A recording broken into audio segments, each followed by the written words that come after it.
Hoy vamos a hablar de un personaje que todos conocemos. Y ese personaje era un fariseo en la Biblia, muy conocido por todos nosotros. Seguro que lo conocéis cuando lo voy a mencionar. Saulo de Tarso. ¿Os suena, verdad? Bien, pues vamos a leer en Hechos capítulo 9 los versículos del 1 al 9.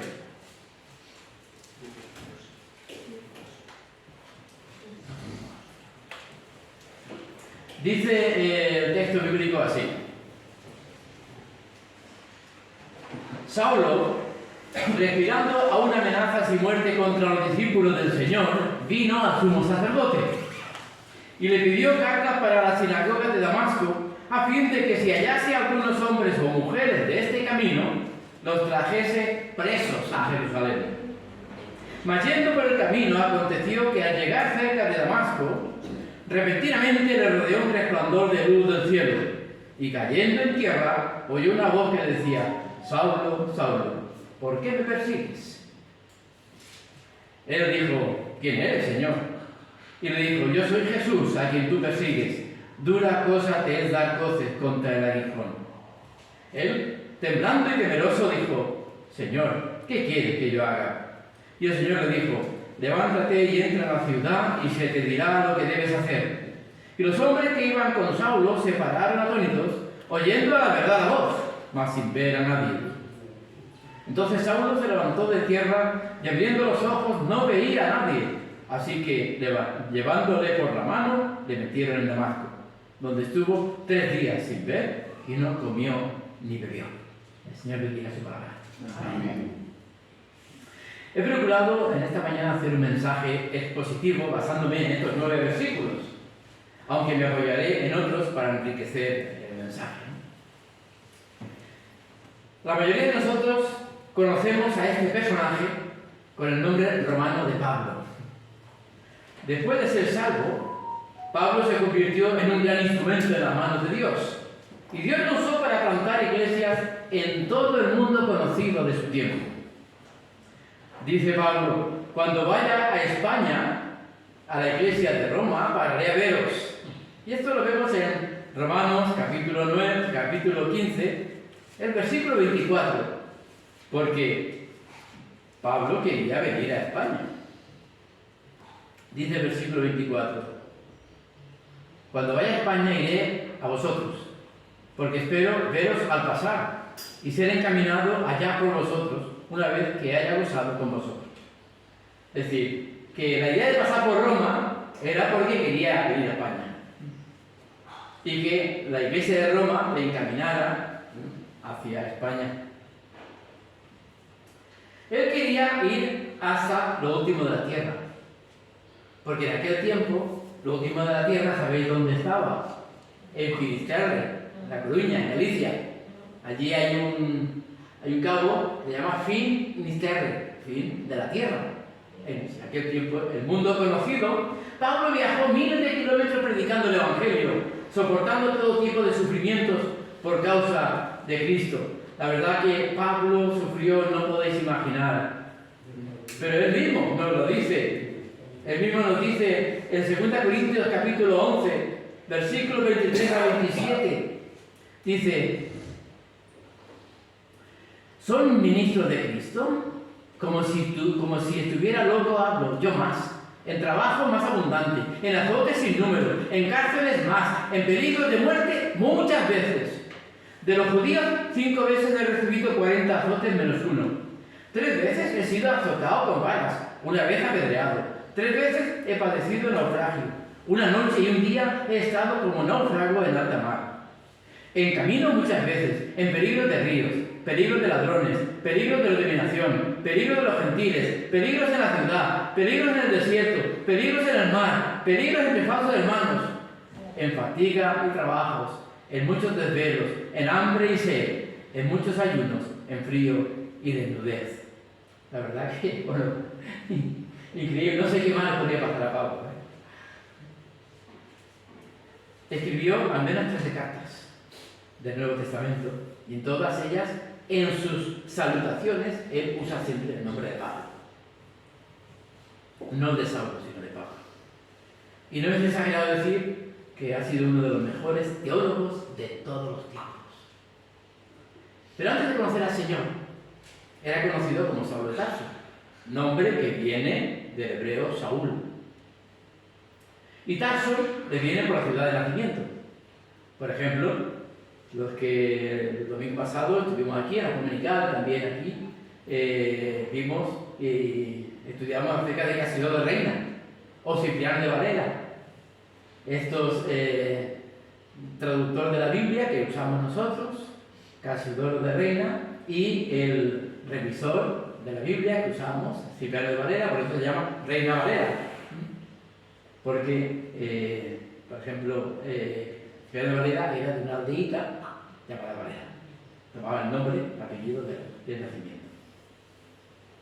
Bien, era Saulo un judío celoso. Odiaba el nombre de Jesucristo. Odiaba el Evangelio. Odiaba a los seguidores del camino. Así se llamaban los seguidores de Jesús antes de llamarse cristianos.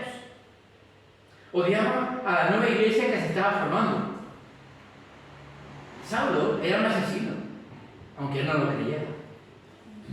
Seguro que la mayoría de la gente en la iglesia incipiente veía a Saulo como un caso sin esperanza, fanático. Lo más probable es que creyeran que una persona así nunca se salvaría. Y si la historia de este hombre nos enseña algo, es que hay esperanza para todos. Hay esperanza para tus seres queridos. Hay esperanza para tus amigos, para tu compañero de trabajo o de estudio. Hay esperanza para las personas por las que has estado orando mucho tiempo, en algunos casos durante años. La historia de Saulo nos recuerda que Dios ama a los pecadores. Al mismo tiempo que también nos recuerda que mientras hay vida, hay esperanza. Y si Dios es el que nos ha dado la vida, Él nos la quitará cuando llegue nuestro tiempo. No tenemos que quitarla nosotros. Pero bueno, vayamos al texto bíblico y veamos lo que nos dice, en primer lugar, los problemas de la vida de Saulo. Versículos del 1 al 3, que hemos leído antes, en Hechos, capítulo 9.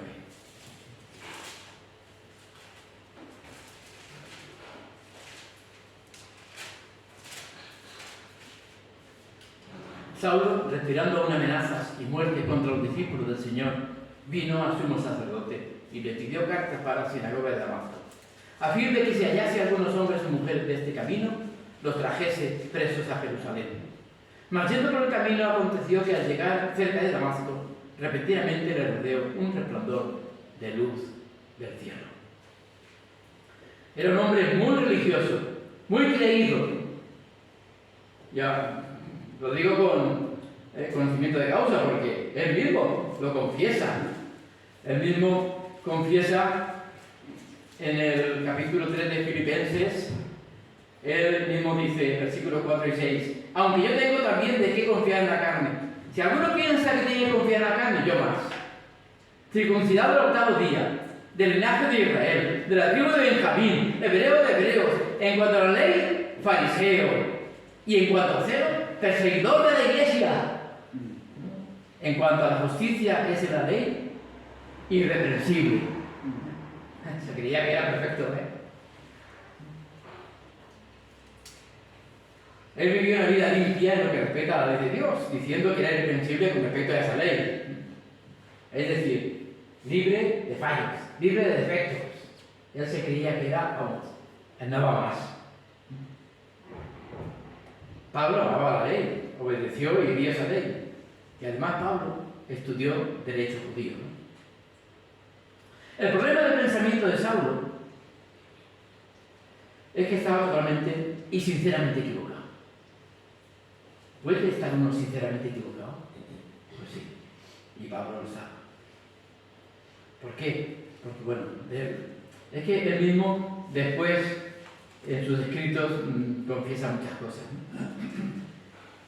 Él mismo dice en Efesios capítulo 2 versículos 8 y 9, porque por gracia sois salvos por medio de la fe, y esto no de vosotros, pues es don de Dios, y no por obra para que nadie se gloríe, porque somos hechura suya, creados en Cristo Jesús para buenas obras, las cuales Dios preparó de antemano para que anduviésemos en ellas. Porque nadie se salva por guardar la ley, Y esto también lo vemos en Romanos 3:20. Nadie se salva por eso. Ya que por las obras de la ley ningún ser humano será justificado delante de él, porque por medio de la ley es el conocimiento del pecado. Y tampoco nadie se salva para hacer buenas obras. De nuevo, Pablo nos lo responde en Tito capítulo 3, versículo 5. Dice: nos salvó no por obra de justicia que nosotros hubiéramos hecho, sino por su misericordia. ¿Veis? El mismo Pablo nos va respondiendo que nadie se salva haciendo cosas para Dios, que nadie se salva por guardar la ley y que nadie se salva por hacer buenas obras. El mismo nos responde. Porque cualquiera que esté basando su salvación o su esperanza de ir al cielo para hacer cosas para Dios, para el prójimo, o guardar perfectamente la ley de Dios, se está engañando a sí mismo. La salvación no llega a nadie si no es por la fe en el Señor Jesucristo. Por tanto, Saulo de Tarso era un pecador que necesitaba un Salvador. Él no se dio cuenta, pero era culpable de quebrantar algunos mandamientos de la ley de Dios. Por ejemplo, el 6º mandamiento que dice: no matarás. Saulo de Tarso pensaba que estaba bien con Dios, pero no sabía que no importa cuánto trabajes para Él, si todavía no se ha abierto tu corazón a Cristo, sigues siendo un pecador que necesita un Salvador. Todos lo necesitamos, ya que no podemos salvarnos a nosotros mismos y nunca podremos tener lo suficientemente ser buenos para agradar a Dios y ganarnos el favor de Dios para ser salvos. La única forma de abrirle nuestro corazón a Jesucristo es creer en Él. Hechos 4:12. En ningún otro hay salvación, porque no hay otro nombre bajo el cielo en que podamos ser salvos. Solo Cristo. O capítulo 16, versículo 31, del mismo libro de Hechos, ¿no?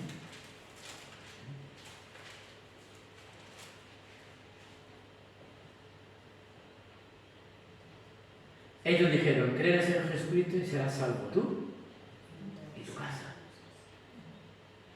Porque cuando una persona en una casa se convierte, ahí entra la salvación, en esa casa. Por esa persona que cree en el Señor. Bien, vamos a Saulo de Tarso. Era un hombre con mucho dolor en su corazón, lo cual le llevó a tener resentimiento y amargura. Era un hombre, sí, de muchas letras, pero no era feliz. Y eso lo vemos. Porque él escuchó la verdad y la rechazó. Escuchó el Evangelio y no quiso ser parte de él. Se negó a creer en Jesús y se enfureció contra aquellos que sí creían, yendo a por ellos. Ese pecado en el corazón lo convirtió en una persona despiadada y cruel. Odiaba a Jesucristo, odiaba que el Evangelio afirmara que Jesús murió por nuestros pecados en la cruz y que resucitó de los muertos. Odiaba que se hablara de un hombre como el Salvador. Y como resultado del estado de su corazón, y siendo aproximadamente de unos 30 años, él ya participó en la lapidación de Esteban, el primer mártir en la Biblia. En Hechos 7:58 encontramos allí a Saulo. Hizo estragos en la iglesia, entrando en viviendas privadas, arrastrando a los creyentes a la cárcel. Esto lo vemos en el capítulo 8 de Hechos, versículo 3. También los amenazó de muerte y obtuvo cartas de la autoridad de judía para arrestar a los seguidores de Jesús. E incluso, fijaros hasta qué punto llegó, que testificó contra creyentes y los obligó a blasfemar. Él mismo lo confiesa. En Hechos 26, versículos 9, 10 y 11. Yo ciertamente había creído mi deber hacer muchas cosas contra el nombre de Jesús de Nazaret. Lo cual también hice en Jerusalén. Yo encerré en cárceles a muchos de los santos, habiendo recibido poderes de los principales sacerdotes. Y cuando los mataron, yo di mi voto. Qué fuerte, ¿no? Y muchas veces, castigándolos en todas las sinagogas, los forcé a blasfemar. Y enfurecido sobremanera contra ellos, los perseguí hasta las ciudades extranjeras. No me lo estoy inventando, lo escribió él.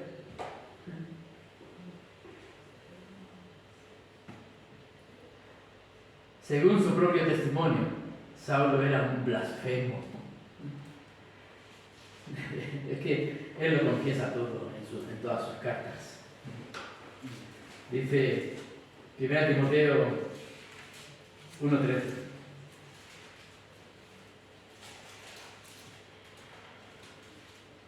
Habiendo yo sido antes blasfemo, perseguidor e injuriador, mas fui recibido a misericordia porque lo hice por ignorancia en incredulidad. ¿Cuánta gente? En ignorancia y en incredulidad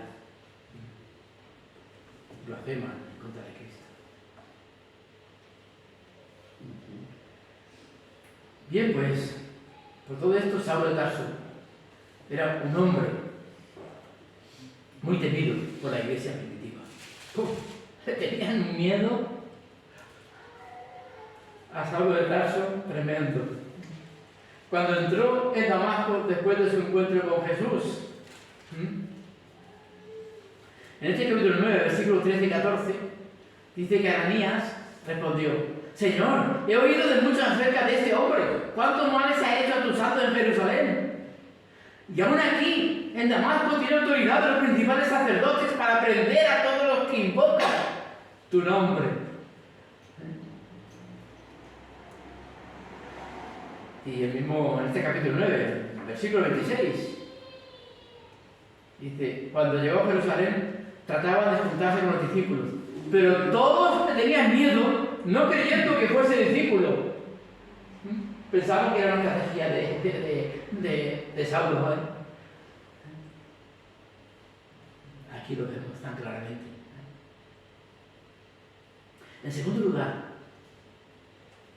podemos ver el poder de Dios en Saulo. Hemos visto lo que hacía. Ahora vamos a ver lo que hizo el Señor en él. Versículos del 3 al 5 del capítulo 9. Mas yendo por el camino, aconteció que al llegar cerca de Damasco, repentinamente le rodeó un resplandor de la luz del cielo, y cayeron en tierra, y cayendo en tierra, oyó una voz que le decía: Saulo, Saulo, ¿por qué me persigues? Él dijo: ¿quién eres, Señor? Y le dijo: yo soy Jesús, a quien tú persigues. Dura cosa te es dar coces contra el aguijón.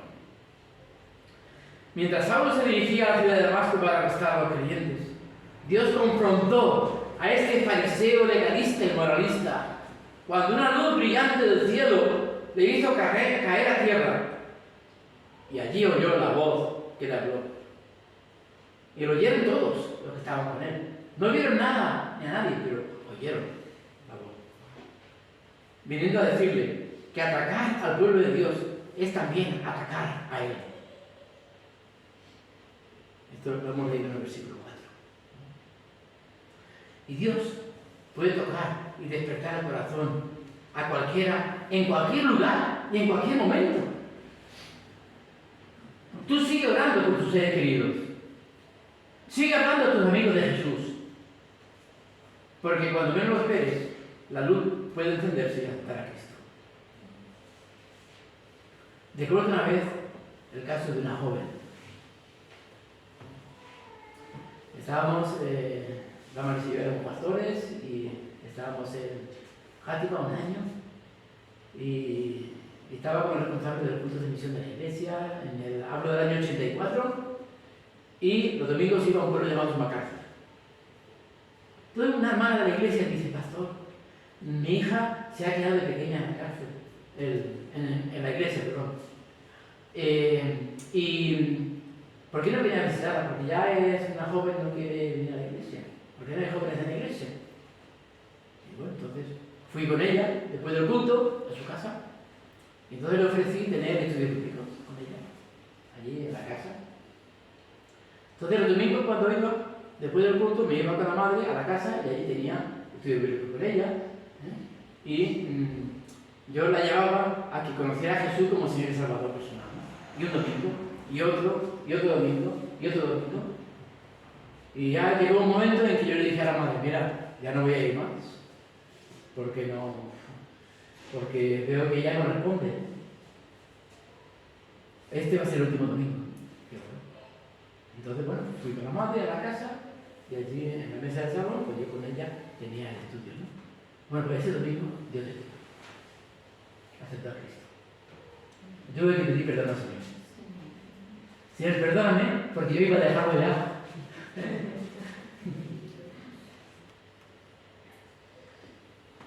A veces esa luz viene a través de la prueba, por una enfermedad, o simplemente por darse cuenta de lo que uno se está perdiendo. Y con respecto, aquí en Proverbio, en el versículo 5, con respecto al proverbio que encontramos en nuestra Biblia, de la versión de 1960, en otras versiones no lo encontramos, en el versículo 5. Vemos aquí que hay un lenguaje figurado que sirve para expresar lo inútil de la resistencia cuando nosotros nos resistimos a una fuerza superior. Dice el versículo 5. Saulo dijo, ¿quién eres, Señor? Y le dijo, yo soy Jesús a quien tú persigues. Dura cosa te dar coces contra el aguijón. Cuando se araba con bueyes y no obedecían al boyero, cuando daban coces los bueyes, el boyero llevaba en la mano una garrocha o una vara larga que terminaba en una punta de hierro, de la cual el boyero se servía para hacer andar los bueyes si estos se rebelaban. Y la garrocha les lastimaba de tal manera que los bueyes se enfurecían por las heridas recibidas y entonces seguían marchando adelante. Un profeta que era boyero era Amós, ese era un profeta, que bajó de la montaña para profetizar. Bien, pues aquí, ¿qué es lo que nos viene a decir el texto bíblico? Que como un buey de saludo, Saulo de Tarso había hecho oídos sordos al Evangelio. Había hecho oídos sordos a los gritos de misericordia de sus seguidores de Jesús. Había cerrado los ojos y el corazón a las verdades del Mesías. Pero él no se daba cuenta de que cada vez que hacía algo contra Dios, recibía un pinchazo en su corazón. Él no se daba cuenta. Cuando consintió en la muerte de Esteban y vio la fe con que se enfrentó a la muerte, y cómo en Esteban no había odio, sino amor, y cómo oró por sus asesinos, y con qué esperanza y serenidad murió, seguro que aunque él no se daba cuenta, eso quedó grabado como fuego en su mente y en su corazón. O incluso cuando arrastró a un padre lejos de su familia y lo más seguro es que oía los gritos de su esposa y de los hijos de esa familia. O cuando un cristiano moría resistiéndose a negar al Señor Jesús. Todo eso Dios lo usó, aunque él no se daba cuenta, para tocar su corazón. Seguro que algunos de vosotros estáis orando por personas que no creen en Cristo. Y a lo mejor no veis que sucedan cosas en sus vidas. Quizá para vosotros pueda ser desalentador continuar orando por esa persona que quieres. Pero la verdad es que no sabes lo que Dios está haciendo. Porque no podemos verlo todavía. Pero yo te animo a que sigas orando. Por ella, por ellas, por esas personas. Y creyendo que Dios hará algo en algún momento. Mirad, se cuenta de un hombre que estaba golpeando una pared con un martillo. Una maza. Golpeando la pared. Y la pared no se rompía. Y golpeando la pared. Se le cobraba un poquito, pero no. Al final ya se cansó. Dice, ya no voy a darle más. Ya no voy. Ya esta pared no se cae. Pues, nomás hace así, despacito, le haces pum, se derrumbó toda. ¿Por qué? Porque aunque no lo veía por fuera, por dentro ya estaba ya toda ya rota. Es así. Tenemos que ser constantes. Y por último, en tercer lugar, vamos a ver las pruebas de conversión de Saulo. Versículos 6 al 9. Vamos siguiendo el texto bíblico. Y temblando y temeroso, dijo: Señor, ¿qué quieres que yo haga? Y el Señor le dijo: levántate y entra en la ciudad, y se te dirá lo que debes hacer. Y los hombres que iban con Saulo se pararon atónitos, oyendo a la verdad la voz, mas sin ver a nadie. Entonces Saulo se levantó de tierra y abriendo los ojos no veía a nadie, así que, llevándole por la mano, le metieron en Damasco, donde estuvo 3 días sin ver, y no comió ni bebió. En el versículo 6 el Señor le da una orden que él sigue al pie de la letra. Fue a la ciudad de Damasco, donde estuvo 3 días, a que ocurriera algo, al cabo de los cuales Dios envió a un hombre llamado Ananías para instruirle en los primeros pasos de la fe en Jesús. Saulo obedeció y lo hizo sin vacilar hasta el día de su muerte. Me llama la atención, y es curioso, lo de 3 días. Jonás estuvo 3 días en el vientre del pez. Jesús resucitó al 3er día. Y aquí Saulo está 3 días sin comer ni beber, y lo peor es que no veía nada, oscuridad total, porque quedó ciego del resplandor de la luz. Pero tan pronto como se convirtió, empezó a predicar que Cristo era el Hijo de Dios, y también a demostrar que Jesús de Nazaret era el Mesías, el Cristo. Saulo de Tarso, quien luego se convirtió en Pablo, usó cada plataforma que se le dio como una oportunidad para contarle al mundo acerca de Jesús. Les habló a gobernadores, a reyes, a oficiales del ejército romano, a soldados, a hombres y mujeres de a pie, acerca de Jesucristo. Amén. Les contó cómo Jesús murió y resucitó para salvarlos. Les habló del amor, de la gracia, de la misericordia de Dios.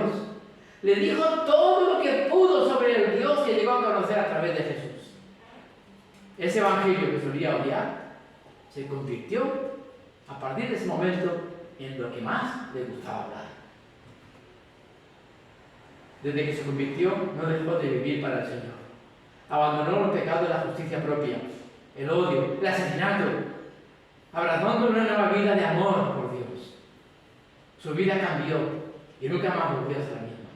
Eso es la conversión. Amén. ¿Sabéis por qué? Porque cuando Dios salva a un pecador, sea quien sea, le da un nuevo nacimiento, lo convierte en una nueva persona, le da un corazón nuevo. Y la prueba de que en verdad se ha convertido a Cristo son sus hechos, sus palabras y su andar diario.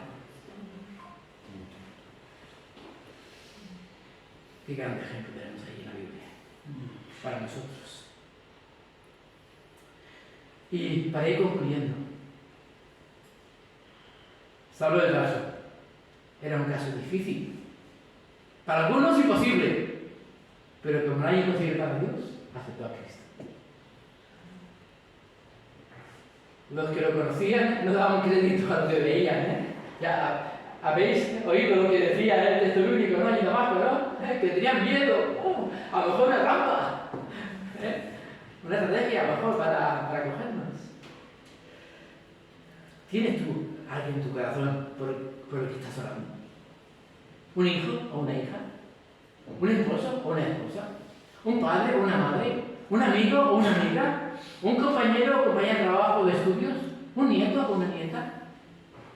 ¿Alguna vez te han dado las ganas de dejar de orar por ellos? Ya me he cansado. ¿Alguna vez te has preguntado si tiene algún sentido orar por ellos? Bueno, pues de nuevo, repito lo que te he dicho antes. Te animo a que sigas orando. Que no te canses, sino que levantes sus nombres ante el trono de la gracia de Dios. Amén. Continúa hablándoles de Jesús. Mi esposa y yo todos los días, sin fallar ni un día, oramos por nuestros nietos y por nuestras nietas. Y por otra gente también, claro. Por eso es, no dejes de orar y de hablarle al Señor por estas personas. Porque es posible que Dios esté aguijoneando su corazón, aunque tú no lo estés viendo. Ten paciencia, sé constante, y que Dios te bendiga y sea de bendición. Amén. Amén. Amén.